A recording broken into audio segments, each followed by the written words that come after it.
And we are live. Welcome everyone to the very first episode of Offscript by Penomo, the series where we cut polished panels and we dive into unfiltered conversations about finance, AI, tokenization, and the energy transition. Today is a special one. Joining me is my co-host, Jasveer Dhillon, CEO and co-founder in Penomo.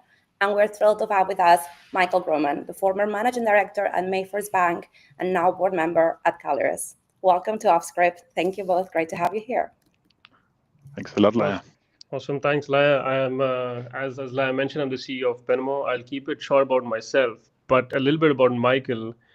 So Michael, your profile has been super interesting for us, especially since the time we met, and we'll dive more into that. But for the audience, would love to understand your background, your transition. So you started in investment banking. You've spent at least a decade over there. You worked with pretty solid names in Germany. You started at MainFirst, and then which then happened to be Stifel Bank, and then you had some transitions over there, and then you moved into the carbon industry, and then obviously your interest in Web3, and you've also been a very key part of Penomo.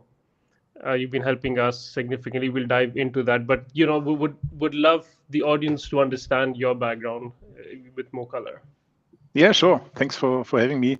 Yeah, it's funny because when you sent the invite, and I was seeing, connecting these roles of Web3, carbon, green finance, and traditional banking, I was thinking about myself. Well, actually, that's true, right? So let me go back. So I started basically in end 90s as an intern, first time in equities when the first online brokerages came up. Then moved through several stages at Union Investment, Dresdner Bank when it still existed, and then since 2009 I was joining MainFirst Bank as a sales trader, took over the sales trading there, then on top the sales country head, and then became a partner. And in 2018 we sold the business to Stifel in the US, which is a large mid-market player there. Mid-market in the US means significant size in that context. And so this is, and in 2021, 2022, I decided to leave the banking industry to start Callirius, where we want to establish nature as an asset class. Given the banking knowledge, we thought it's important that this knowledge basically gets into the carbon market, which is rare. On the Web3 angle, we were at MainFirst back then. We were looking at 2016, 17. We started looking into blockchain technology, simply to understand what this means for our own business, but also the business of our clients, the corporates, but also seeing investment opportunities. And this gave then, on top with this Stifel acquisition of us, they took over GMP in Canada, and one of the president there, Harris Fricker, he founded together with Elon Musk in 1999 X.com, and had a great relationship to all these Web3 players, which was back then in 2018 was mostly mining and also everything related to marketplaces and trading facilities, right? On the renewable side, actually, we had a big team in the UK for infrastructure and renewables, and we did capital raises for renewable energy companies here in Germany as well. And yeah, so this is basically the three lines which aligned then in one person, and that's me. And that in the end. This is a very simple background, as some people might say, which is obviously not, and that's interesting. And it is so much credibility that you bring wherever you go, which is what I like. And one of the reasons of the conversations that we're doing now is you've seen that a lot in Web3. Is there's a lot of hype, and there's a lot of excess. What's another word for hype? But the substance is lacking, and a lot of our audience is not very trained in finance. So what I'd like to start with is, when you say investment banking, how would you describe equity investment banking to an audience which is kind of new to it, but also adding a little bit color as to what you used to do in equity investment financing, and then maybe we can cover a little bit with how it differs to private credit. Yeah, sure, absolutely. So in general, equity, we have always two sides on the balance sheet. One is equity, the other one is the debt, and we were focusing on the equity side, right? And what you mostly do is you connect companies with capital and investors. That's the core of the business, and why are we doing this? Because at the end of the day, those corporates have a need. They need to raise money by issuing shares via an IPO, an initial public offering, or like secondary offerings. And we were running research basically to cover all these companies, obviously doing sales and trading to give investors liquidity. And, we've done this basically to earn fees. You get these fees through trading commissions for underwriting deals, advising corporates, and facilitating trading flows at the end of the day. So this was the core business, right? Yeah, makes sense. So this was okay. So some people confuse this with private equity, for example, and and that's not really the same.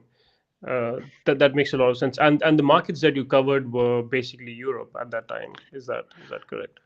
Exactly. So we were always set up because companies and also investors need a specific focus. So very often mandates from an institutional investor, let's say on the equity side, might be global, but they always focus on local counterparts, i.e. local brokers. Why? Because you're sitting in this country, you know all the stories, you hear all the news flow, and this is what they take advantage of and saying, look, these guys in the local areas like Germany and Europe as such should know it better, right? Hopefully. And this is basically was the foundation of the business. And this is why we had offices across Europe, from the UK over to Switzerland, Italy, France, and so on and so forth, and serving basically a global client base, right? Yeah. Okay, makes sense. And what's interesting is every stage or every level in the entire capital stack, from start till the end, has its different level of risks, and the two sides or the buyers keep on changing, and the way they operate and their mindset keeps on changing. So at the stage that you were, there's obviously high risk, right? We're looking at early stage project development or corporate equities, or what was. So I'm trying to understand who were the two sides. Yeah. So we were basically on the listed equity side, i.e. everything Right. which is at the stock market, right?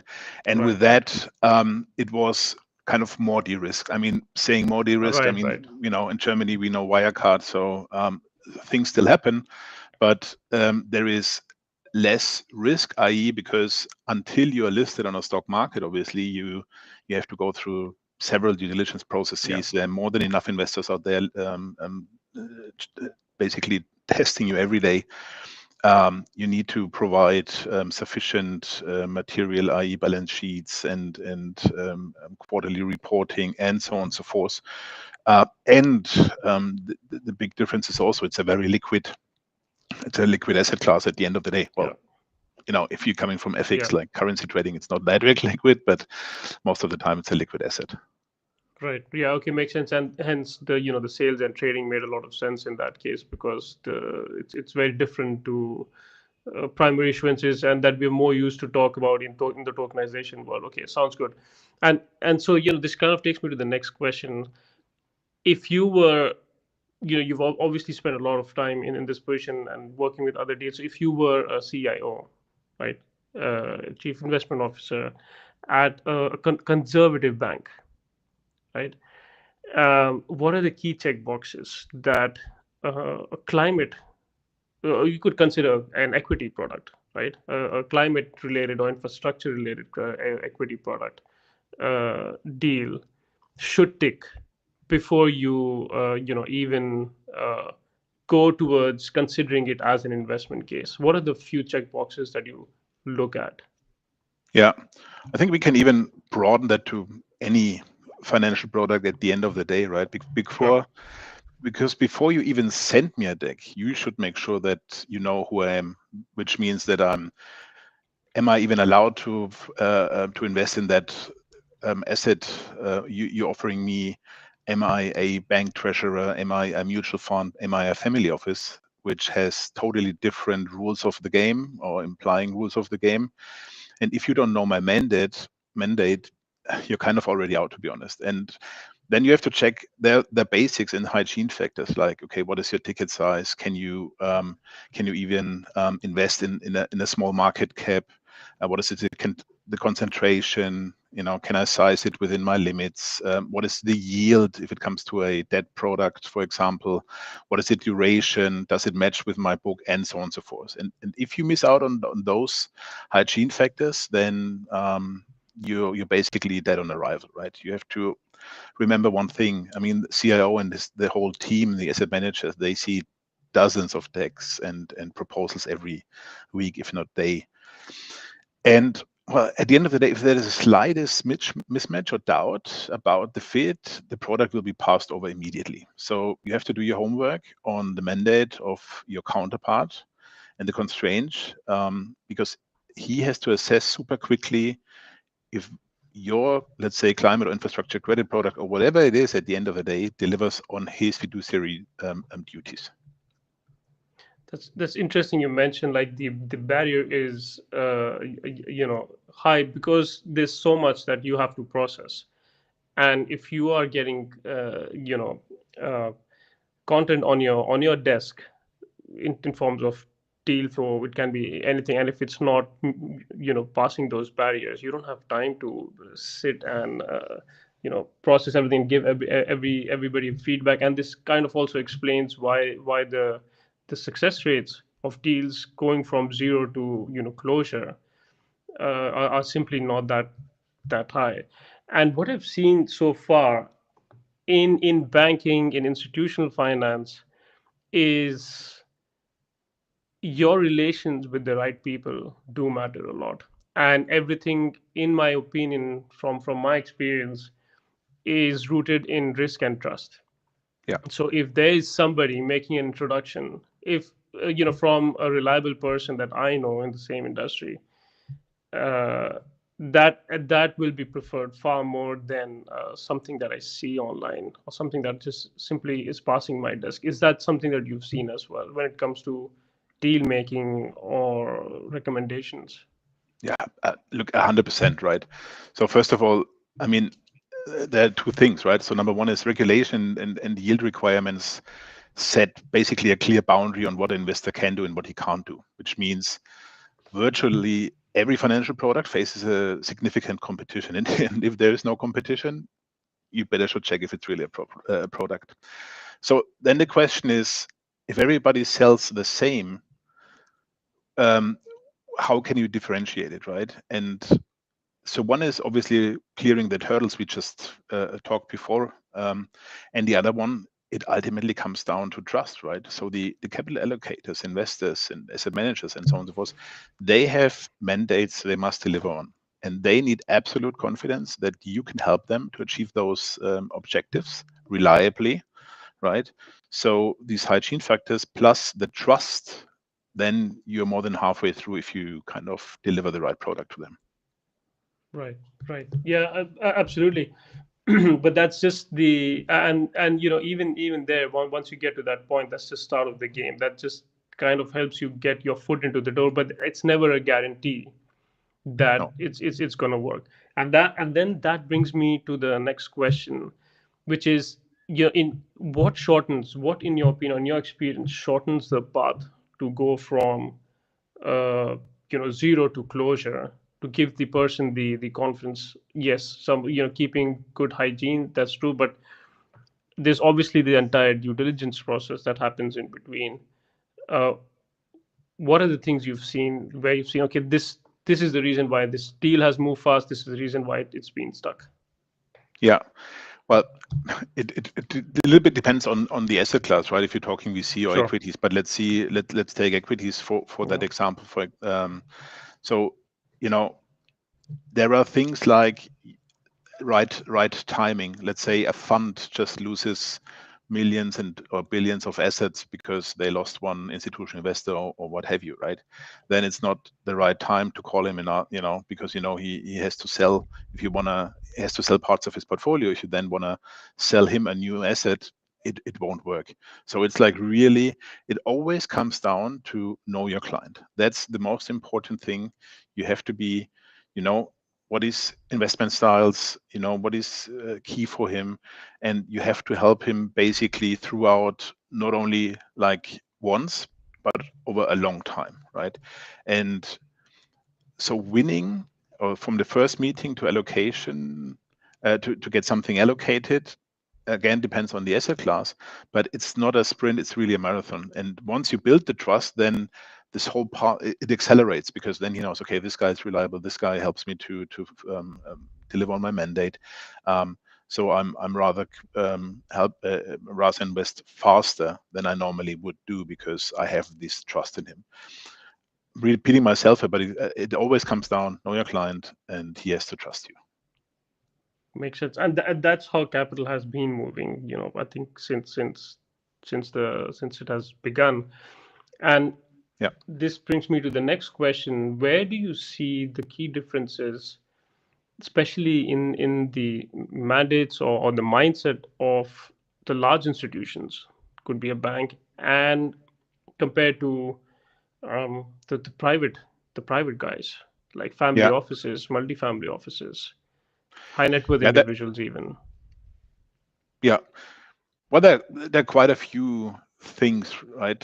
So one is obviously the investment horizon. So institutional capital is very often a more passive investment approach with a focus on stability, and these institutions are typically bound by mandates they have that require them to prioritize asset liquidity and adhere to regulatory constraints, right? So this is the institutional side, whereas in private capital is generally more flexible, right? They're willing to take higher risk for potential higher returns. And private equity, for example, they may invest with a 5 to 10 year horizon, which you hardly have in institutional capital, and focus on value creation, like restructuring, growth strategies, and so on and so forth within their portfolio companies. So this is number one. Number two is also kind of a decision-making process, which is it's more regulated on institution. They normally have a committees, and which meaning decisions must pass through multiple layers of approval before they can do something, which is sometimes a rather slow process. And private capital tends to have more streamlined decision making, right? So with less stakeholders involved. Then the risk tolerance is clearly one of the most differentiating factors, if you ask me. So you have institutional capital, which tends to focus on like lower risk investments that within a diversified portfolio help them to meet their specific targets within the mandate again, or the benchmark they're having. Whereas in private equity or private capital, as such, it's usually more risk tolerant for higher returns, with a focus on illiquid investments such as early stage companies or distressed asset or high growth sectors like tech or renewables. And also the liquidity and exit strategy, right? So we just discussed it, why we had trading, because the institutional investor always seeks or needs a portfolio which he can liquidate rather quickly in a shorter time frame, whereas private capital has, like, with their approach, creating value through like operational improvements or strategic exits or IPOs, it takes several years, right? So this is a completely different mindset, right? And last but not least is the operational involvement, right? So institutions have limited hands-on involvement, if you want to, on a day-to-day basis. I mean, there are some activist investors and hedge funds and so on and so forth, but in general, it's not their approach. Whereas a private capital investor, especially in private equity, right, they take more active role. So managing the assets as much as they can. We've seen, and what's interesting is back then, several years ago, what I found is the development finance institutions have found this nice niche where they bring that patient capital which you need for infrastructure, which is very difficult to usually get from either sides that we have mentioned, like the banks and the private guys. But anyway, we'll get to that.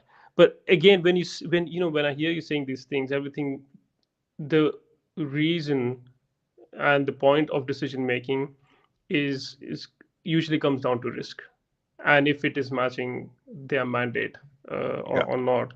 And if you can understand that, why do you think it takes so long for, I mean, institutions have a very bad reputation in the public to, to move slowly, to have, that bureaucracy and the red tape. Do you see that changing anytime in the future?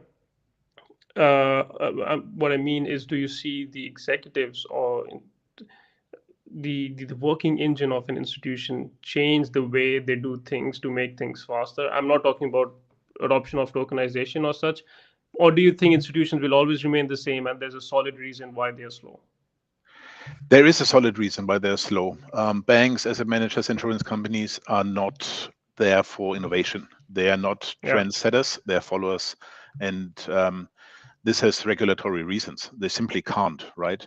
Because let's say you have a new asset class, and this is also why it took so long until like digital assets, but also like crypto, and up until now played a role in banks, or even not, right? The simple reason is there is a risk capital attached to this. So regulation requires you to put risk capital to your asset.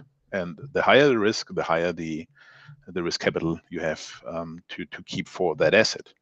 And at some point, it simply does not make any sense, because when they say, okay, I have to put in, let's say, 120% of my equity to cover the risk of that asset class, whereas I get only like 15% return, then I'm better off doing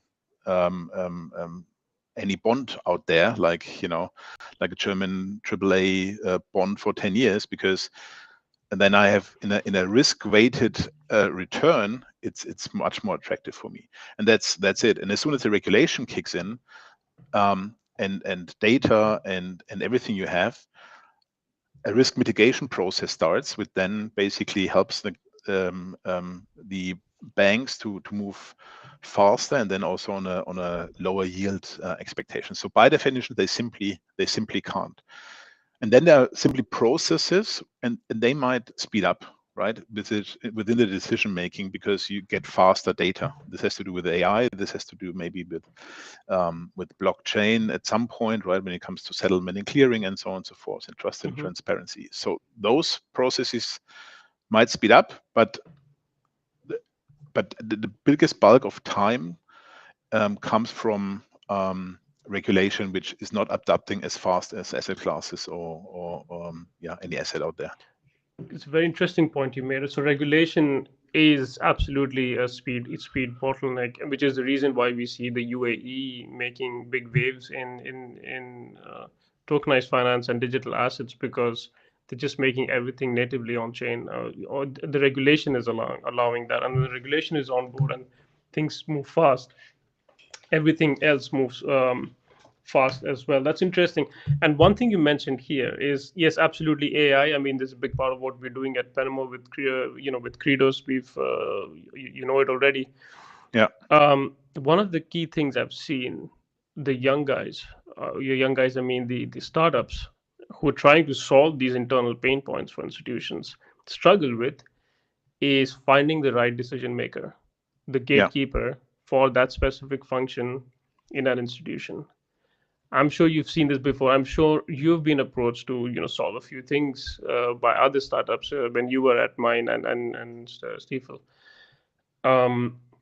What would you recommend a startup doing this?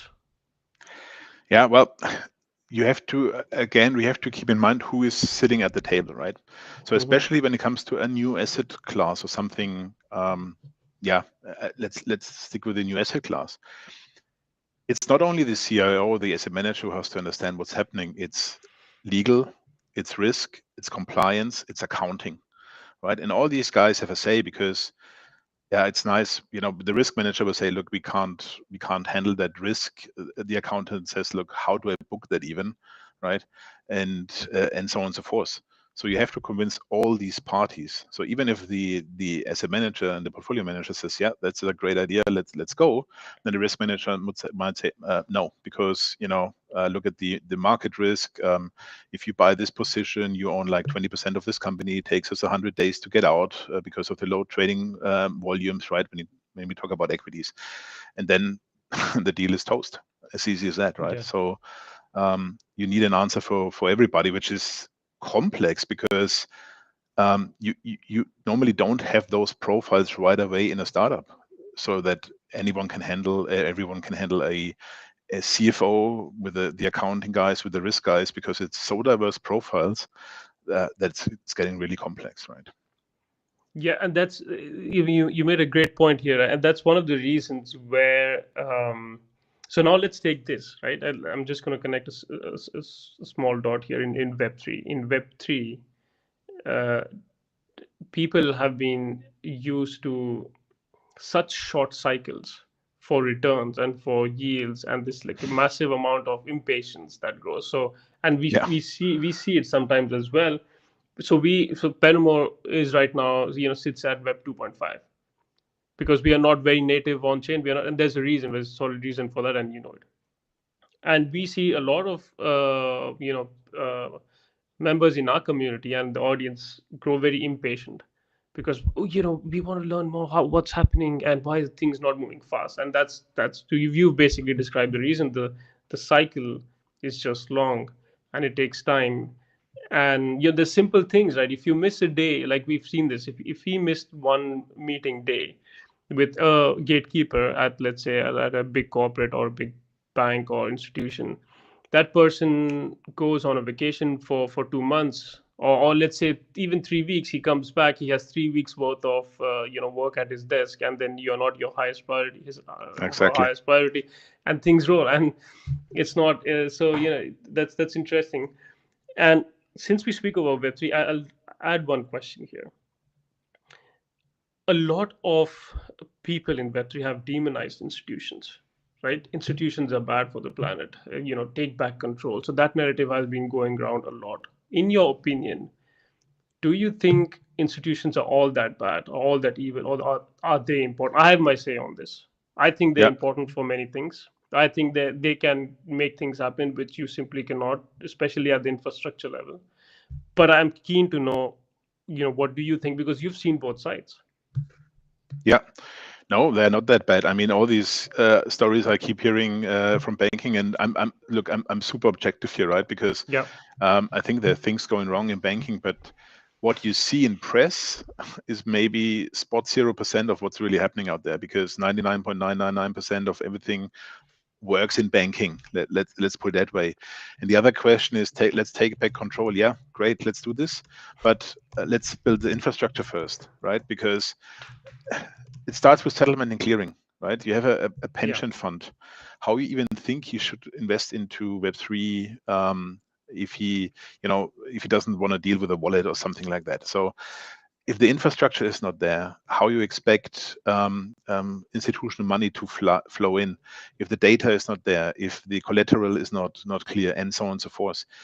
Again, these guys, the big, I mean, we have 100 and what is it, like 50 trillion assets under management, and most of that globally, right? In assets. And if you want to attract a fraction of that, you have to build the infrastructure first, because before you even think about pulling that money over, right? And this might come. And so far, you have to, there's a legacy concept of banking, and the thing with banks are great, and it's like KYC, so know your client, settlement and clearing, and a trustworthy partner in the middle. Now, if you want to remove that partner in the middle to take control, then you have to build an alternative infrastructure.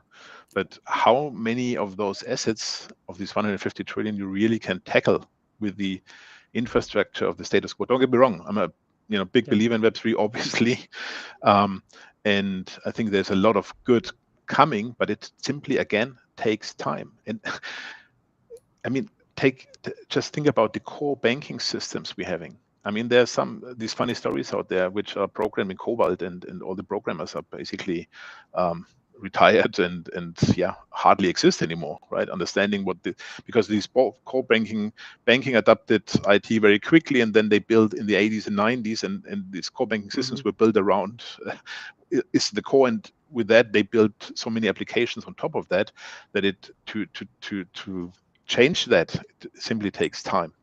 Right, and so exactly. you can't expect that they change Web3 infrastructure overnight. It's not going to happen. No, exactly. Yeah. And there's so much. So go ahead, Laya, please. Yeah, sorry. I have a question from the community from Michael, and I think it's the right moment to ask it. It's a bit personal, but they are asking, what's the hardest lesson you learned moving from traditional finance into Web3? I think it kind of ties in well here. Yeah, that's the hardest lesson, basically. Well, I can give you an example from our experience. So we started building the infrastructure to tokenize carbon credits, right? When I started with Callirius. So this was the very first pivot. And for sure, we talked about that with companies. So, to test our approach, would you buy those carbon credits tokenized and so on and so forth? And the answer was, yeah, sure, why not, right? So, okay, then, we built this. And then you sit down, and then exactly what I mentioned happened. The risk managers comes in, the accounting guys come in, the compliance guys come in, and they're raising a ton of questions, which ultimately led to the fact that the guys in charge who even could take the decision said, look, it's too much hassle. It adds too much complexity on top, for example, what this asset, i.e. carbon credit, already has. So I'm not moving on here. Yeah, Yeah, makes sense. that makes sense. And also on this one, it's interesting, right? So in Web3, a lot of projects first will demonize, literally. I mean, okay, there's obviously some large institutions doing some shady things out there. There's no denying that. That's true. But using the same label for every institution out there, which is actually trying to do a good thing, is I think wrong. So on one side, the story, the narrative that is being sold is take back control, give it back to the people, and these projects are themselves very centralized, right? Which stops making sense soon. But do you think it's absolutely essential for institutions to step in, like we've been seeing, to step into on-chain finance, for on-chain finance to survive? Is there a case where you see institutions don't exist in on-chain finance and it's working very well? Yeah, I mean, you have to be there. Absolutely. I mean, it's a couple of things, right? So first of all, the existing businesses, existing clients, speeding up investment decisions, for example, right? With like data and again, settlement clearing and everything which blockchain transparency, immutable data, and so on and so forth brings with it, number one.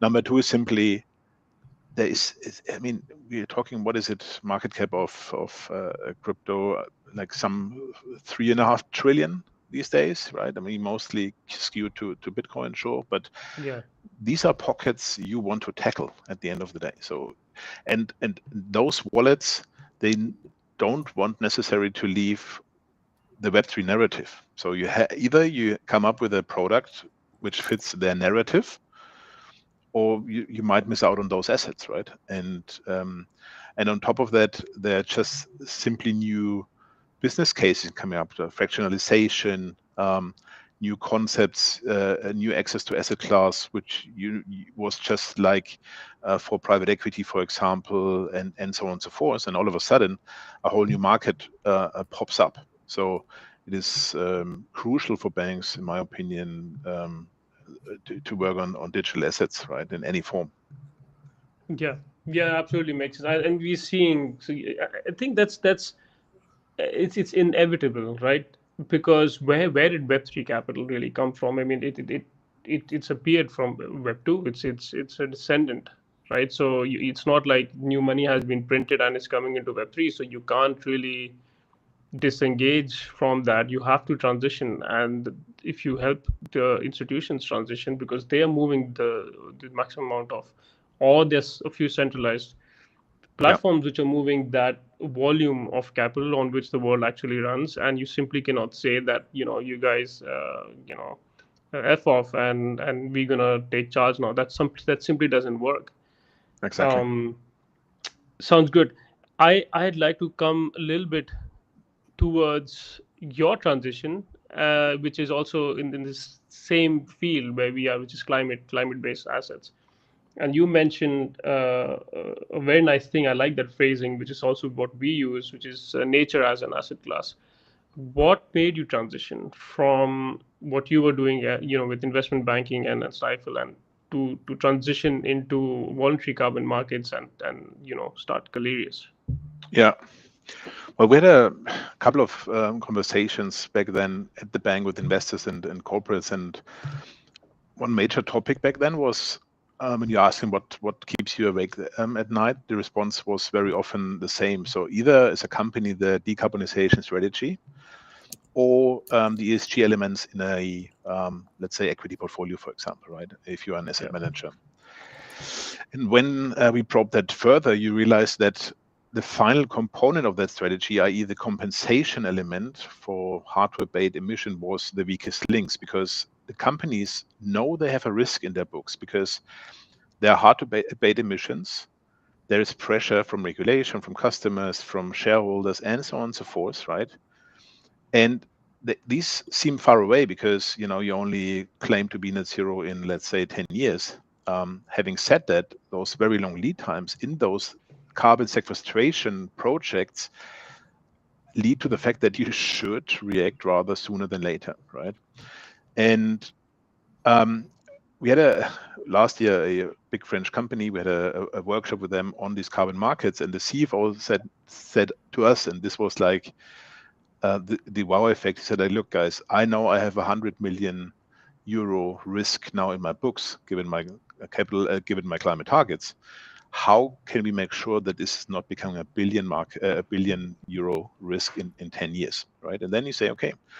Then we looked at the voluntary carbon markets, which are there, and if they would be done properly, it's a fantastic tool to use for exactly that purpose. But coming from the equity markets, you see like, well, it's not really a market, to be brutally honest, right? It's lacking so much from infrastructure to transparency at the end of the day. And then it was just, so when this market is so important and projected to grow exponentially, so why does it remain so small and fragmented and so on and so forth, right? And the answer is lies in the challenges we which you have basically in every approach or newer projects, like lack of transparency, regulatory uncertainties, liquidity, insufficient data, and so on and so forth. And this is what kind of what keeps investors floating in. But the thing is, and this was then the attracting point, right? So nature has to become an asset class, right? So because only when it becomes an asset class, then institutional capital will flow in at scale. There is philanthropic money, which is fantastic and plays an important role, but it's simply not sufficient, right? Not sufficient, yeah.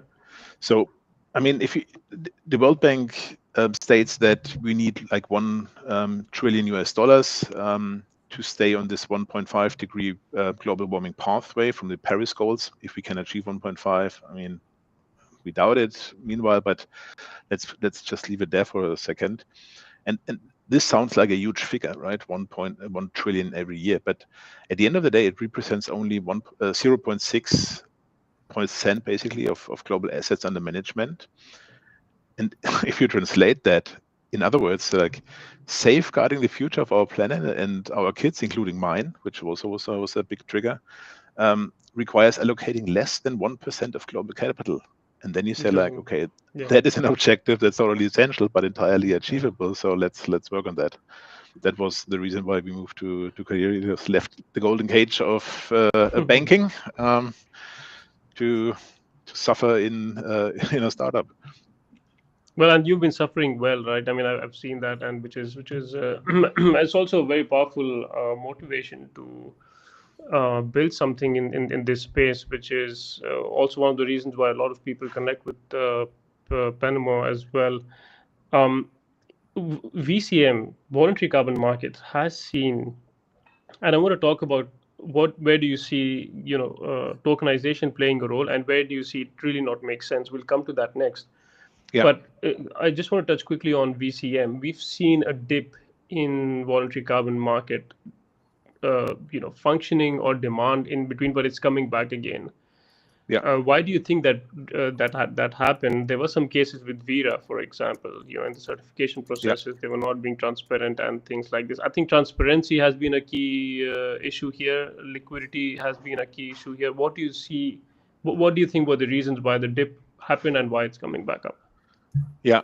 So there are a couple of things. So transparency is clearly one. So there were exactly those like projects who did not deliver what they said, and companies were buying that, and all of a sudden they had a reputational risk and were in the press, and everybody was like, hold on a second, I have to rethink my strategy.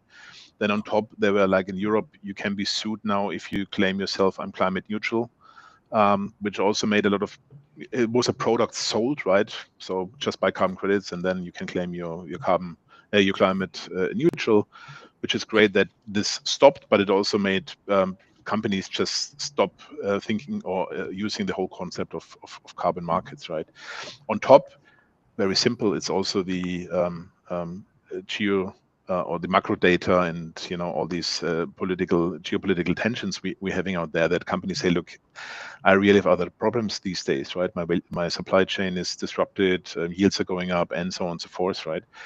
And it's like we stop it here and just focus on the core business.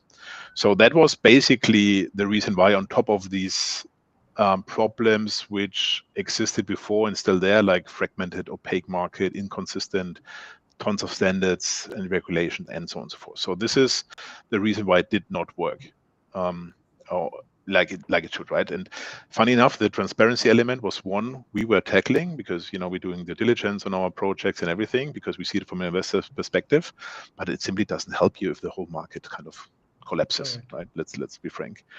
And then how is it coming back up? And the thing is, we need standardization and regulation, because if it should become an asset class, you can't think about for hours and days and weeks, is that the right project? Is it the afforestation in Colombia better than in Paraguay? So you need kind of a quality layer and a standardization. And this is happening. So we see kind of offset schemes from industries, like in airlines, COSIA, which then airlines knows, okay, when I buy this, then I can do this, right? So it's a use case. And then you see like rating agencies coming up, building trust. You have like core carbon principles of an integrity council, which helps to say, okay, this is CCP labeled, I know, then it's good. And then you have also clarity on how you can use those credits for compensation, i.e. there's the so-called Article 6 under the Paris Agreement. This means, so how can you make sure that the carbon credit from an afforestation project, for example, in Thailand, is not used by the country itself, but can be sold to a company, so that you avoid basically double counting. And this is regulated under Article 6, and this was a long topic in the market, and only kind of unfolds now since last year's COP. And now we're seeing these bilateral agreements between countries, which also give them whole thing a more standardized, regulated framework. And in Europe, we have this EU carbon removal framework. And maybe one example, so where you see how it can work, actually. So we had a project together with Siemens in the state of Querétaro in Mexico. And Querétaro has a carbon tax established, right? And 20% of your emissions, for 20% of your emissions where you would have to pay tax, can be compensated with eligible carbon projects in Mexico and in Querétaro itself. So it's a win-win. So basically, companies paying, they get a afforestation in that area, protecting your nature, and so on and so forth. And all of a sudden, it's attractive for an investor, because number one, there is a use case, i.e. I can use it against my tax. And on top of that, you have a price level, because when you produce a carbon credit lower price than the carbon tax, there's a huge probability that the CFO of this company says, yeah, makes sense, I buy that because I save 20%. And all of a sudden, it becomes attractive for an investor, right? Yeah. Yeah. Yeah, I think the tax factor is also very important. For example, in Germany, there are provisions also in the renewable space where you get the investors get a lot of tax benefits where you do not have to pay at the front. You don't have to pay it up front, but you can actually pay it at the end and so on. The government pays you. So I think those incentives make a lot of sense. One key thing that I have seen that all climate positive assets face. It's a question, it's a barrier, and some hesitation from capital markets are the yields. The yields don't tend to be sexy.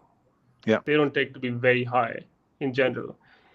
So, what is your pitch to such an investor? I mean, obviously, an investor needs to have an interest in climate positive assets. We've seen, they have their own mandates. They sometimes the regulations ask funds to have X% of their portfolio in sustainability or ESG or whatever label is being used. But how does it? What do you think? What is your pitch to such investors? Yeah, but the pitch can only be that you take away his concerns where you can, right? Right. So he's facing there's a couple of barriers basically, right? So number one is regulatory and legal uncertainty. So the whole market, and we saw it now in the US, or also with carbon credits, Yeah. there's a subject to shifting regulations, varying standards, and new government policies, right? High risk.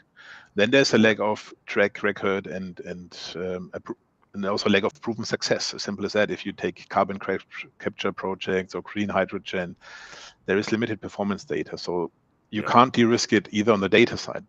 Then also Right. there is a measurement complexity. If you take, for example, a carbon project, on top of like carbon, there is things like biodiversity, water, communication, so non-financial metrics is how you measure How that, do you how you measure that? evaluate for that, right? Collateral is another big thing, right? And security concerns. So take a Yeah. revetting of a peatland, for example, right? What do you do with a revetted peatland if it doesn't work? It's what do you do with like wet land at the end of the day? Correct. Is Correct. that a collateral? Not really, right? And then also it's illiquid. You have a long investment horizon. You have high upfront costs all the time in those projects. There's limited deal flow and a small market size, as we just discussed for carbon credits, and also there's a huge counterpart in project risk. And those are the elements you have to de-risk, either by portfolio management, i.e. you offer them a portfolio, insurance solutions, due diligence on the counterparty and the project risk, and making sure you might have off-takers for a project already before or with the installment of that specific project, so that the deal flow is secured. There is de-risking of greenwashing accusations and all that. And with every de-risking measurement you do, the yield requirement of the investor might or might not, but hopefully comes down. Go down. Yeah. And then all of a sudden, it makes also sense for the buyer, because if it's too high, this yield requirement, then obviously on the other hand, the buyer of such a carbon credit says, like, look, this is just too expensive, not going to do this. So this is what you have to work on. Yeah, and that's not always straightforward in our assets, right? I mean, if you No. have US Treasury backed, yields, it's still very straightforward. But when it comes to real assets, and by real I mean things that you get physical, rather, maybe physical is a better word. Things get Yeah. far more complicated, and you really need to do your homework, because what may seem attractive will actually be not the moment you see uh, the balance sheets or the performance metrics of a given asset, and the time horizons and so on. Makes sense. I want to touch a little bit on tokenization. Yeah. You've dealt with stocks and the equities there, and also, for example, carbon credits. So when you think of tokenization of carbon credits or stocks, these are two very different things, but I think they're connected in a way, and I'll mention that. Where do you think it makes sense? If yes, why? If not, why not? or what part of this whole blockchain game makes sense for you? So maybe we take equity first. So if you have an existing stock, like let's say Deutsche Telekom or VW or whatever, to tokenize it, does it make sense? No, right? Because you could replicate it on the blockchain without tokenizing it and so on and so forth. So it only makes sense if the settlement infrastructure is already there. So and then it makes sense because efficiency in settlement is a cost, right, for a bank. So if you have faster settlement, lower transaction costs, better traceability, and reduced operational risk, which happens in stocks, I mean, I can tell you, that would be an asset. And for that, again, infrastructure first, and then tokenizing stocks can follow. And same for the transparency and the risk management, right? So tokenization can provide immutable records of ownership and in the registry for stocks, also for carbon credits, by the way. But this reduces also a lot of risk. And on top, there's a new, again, like discussed before, a new distribution channel, when it comes to equities. But again, we need the infrastructure. On tokenized carbon credits, so I said, we started with the tokenization as well. And it did not work. Why? Because the thing was, outside that, Vera just said, like, you can't tokenize the retired credit, but I leave it there. So the main problem was that the tokenization of a carbon credit doesn't solve any problem. Correct. Because the problem comes with the data at the very beginning of this project. So when there's any fraud, any wrongdoing, any whatever, you want to know it from the scratch. So if the project and the carbon credit already exists, putting it on the blockchain, there is no benefit because this double counting problem everybody is referring to does not really exist. And then you can say, yeah, trading, okay, but it's mostly anyway OTC these days, right? These days anyway, yeah. Yeah. And so where it makes sense, and this is where also Web3 project exists, is that you tokenize carbon credit from scratch, i.e. all the project data is from scratch on the blockchain, immutable. You might have to change it because it's nature and things change, but at least you see what's happening, and then it makes absolutely sense, right? And there are two projects out there. One is Open Forest Protocol, the other one is Carbify, and they exactly do this, and this gives it a lot of transparency. They are having more the problem that their standards are not recognized under like a umbrella company which says, look, this is a good standard, this is a bad standard. A lot of buyers rely on basically, but they're getting there. But because it makes so much sense also that you all of a sudden can have smallhold farmers involved, right? Because normally verification costs a lot of money of those projects, which makes only sense for big projects. And then you leave out a lot of smallhold farmers, which stand for like a lot of land, a lot of forests everywhere. And there it's super helpful when it's played properly.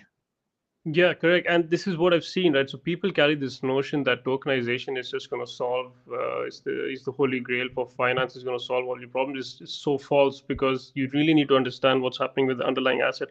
And tokenization itself does not take the underlying risk of the assets away by itself, right? I mean, on stocks, I forgot, there's a massive exchange. Was it Kraken? No, I forgot. They have launched this tokenized stock products, and I'm like, so they're already liquid and they're already there. People already, the masses already have access to it via the platform. So you're just doing that to optimize for some settlement benefits, and so that you have trading capability on the weekends, because that's what you would, I don't know. So I think it needs to be very clear where the benefits are, and is the investment to make that happen making sense in near term, or even long term. Yeah. And with carbon credits, it's the same. Some people think just because you tokenize it, it's going to sound good and it's going to be more appealing. In fact, it increases the complexity, Exactly. by in itself. So it needs to make sense as to what you're trying to achieve with tokenization. And it's not like it's a given that double accounting gets solved. Having it on chain, the transparency, the value of it makes sense. But you can't really say that it simply opens new markets just because you tokenize it. You need that infrastructure. So I fully agree on that one. Um, I don't know if you have more questions from the community live, but I have a few more, which is more on the personal operational side. Uh, We do. Let we me do, get okay. a view on the energy side. Yes, I'll actually, I think I can put them on screen. Yes, they say, I believe that the financial and energy sectors are two of the macro areas where change comes from the top. Do you think that certain knowledge makes a difference? And if follow-up saying, and if so, what could be the strategy to reach high levels? Yeah, I mean, high levels normally also rely on the on the lower levels, like the people who basically work with the projects, who identify those infrastructure projects and so on and so forth. So you need to gain their trust that it's transported a level higher, that ultimately the CFO says, yeah, I'm giving you that budget, or the CIO says, yeah, okay, we're investing in XYZ. That's number one. And also don't forget, right? I mean, it's a long process. Crypto started in 2009, and so just the adoption starts. But those people who are now in that kind of asset classes like digital assets, these are the future CFOs and CEOs, right? So they grow up now with that knowledge, with that asset class. For them, it's just like switching on the telly. So it's a normal thing. And then in a couple of years' time, I mean, it's not encouraging when I say in 10 years' time, it's who knows what's happening in 10 years, but you will have people then in the management rather sooner than later who are just aware of this technology and see the benefits and so on and so forth. And then it will be accelerated from there, right? So Yeah, absolutely. What We've seen that I'd happen. add here, yeah, what I would add here is, it's sometimes it's culture related as well. So, Michael, you remember we were talking about the Nordics, yeah, where there's rather flat hierarchy, which I've also seen from my time when I worked with, Volvo. Um, it's not always top down. It's always, I mean, mostly it is, yes, that's true, but I've seen that, and I think it makes a lot of difference, because you might end up spending a lot of time chasing the wrong person just because there's a cultural difference, exactly. instead of that Right. was one thing that was very interesting for me. Yeah. That's very true. Yeah, and the last question we got is for both of you, actually. Comes from X. So, what's the biggest myth about green finance that founders are keep selling? Not get anyone in trouble directly, but Well, I think so. So for me personally, it's and I think it's not only green finance, but especially for what I'm seeing now, is basically this oversimplification of complexity, right? So the narrative often ignores that there is a messy reality of measurement, of verification, of permanence in those carbon projects, for example. And what is left out is that the true impact requires a lot of due diligence, ongoing monitoring, transparency. But the myth being sold to investors, but also to corporate, is, yeah, look, you can do good with like a minimal effort and or scrutiny, and just by allocating a little bit of capital, and then something is labeled green, and then you're better off. It's simply not true, right? So yeah. So this is for me the biggest myth, where it's like, how on earth do you get to this point to say something like that? Yeah, that's a good one. And what I've seen a lot is something even more fundamental, where, I mean, it's understandable, but when projects have some kind of partnerships, right? And they'll go to the investors and say, "Hey, look, we have these crazy, partnerships, and we're making a lot of progress in any green finance, whatever." I've seen that in, at least in our field. And then when the investor reaches the door and finds out, oh, so you've had one conversation with an investment associate, or with a mid-level manager who said that this could be interesting for us, and now you're labeling that as traction. Yeah. That's something that I've seen, and they sell this to not just to any venture capital and any kind of investor. I'm talking about in Web3 or Web2. So that's a general myth, I would say. But yeah, it's an interesting one. There is a lot of myth, I think, around um, things that seem to work but not. I mean, I've seen that in carbon credits. I've seen that in renewable energy as well, because there's just so many stages. I mean, at least in the renewable energy space, there's so many stages of projects, and the risks involved in there. And the same goes for carbon credit markets and renewable energy credit markets, RECs. Uh, and it's we've seen that, we've spoken of this in carbon credits as well, the pricing of carbon credits, for example. If there's market demand, if it's real demand, or if it's demand which is created or fox in a way, I think just to cover up on the fact that the market just moves slow, or it's probably it's simply not working, is being very heavily sold out there. And that's also the reason why greenwashing exists. You sell something under another label to make it look like it's green, but it isn't, and which has kind of eroded the trust of private capital to come back into this space, even though they really want to, and that has made the cycle times very very long. um, yeah, it's a good question. It is. It really is. Any Yeah, more, or have those are all the one or community two more questions. That's so it. You far? got time I for two more. I remember. I mean, okay. Our ambassadors had asked some questions, but I think we can cover that later. But I want to really cover one thing, Michael. As a CEO, what are your biggest headaches, or where do you think, or what are your few things where people underestimate the role of a CEO, but they have no idea how painful it is? Well, in general, it's the sheer magnitude of things. Well, I mean, it also differs a little bit. Are you in an established company, or are you like Sure. in a startup, right? In a startup, But yeah. in a startup, it's just I always what I always say is like, look, once in the bank, right? You always had a idea or some things to do, and you say like, okay, you just threw it behind your back, and there was someone picking it up for you, right? And they say like, okay, let's get this done, because there was always someone. And all of a sudden, you turn around, there's nobody, and you have to do it yourself. And then this is not the problem doing itself, but then prioritizing, right? And this is something especially something hard for me, to be honest. Always ruthlessly prioritizing what you do and what moves the business forward, because you get easily distracted with all the toppings you're having. You have, simply just don't get distracted and do the things, right? And it sounds like, can that be the biggest headache? Yeah, because you waste so much time, and wasting time at the end of the day means you might fail, or just don't get your things done, and so on and so forth. Yeah, makes sense. And then one final question from my side, and then we can wrap it up.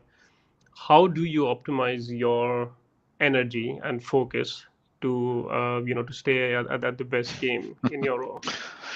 Yeah, well, number one is, as mentioned, is indeed ruthlessly prioritizing, cutting every distraction. And it's like small things, even like from social media to whatever, using project management tools and stuff like that, and even cutting kind of personal investments just not to get distracted.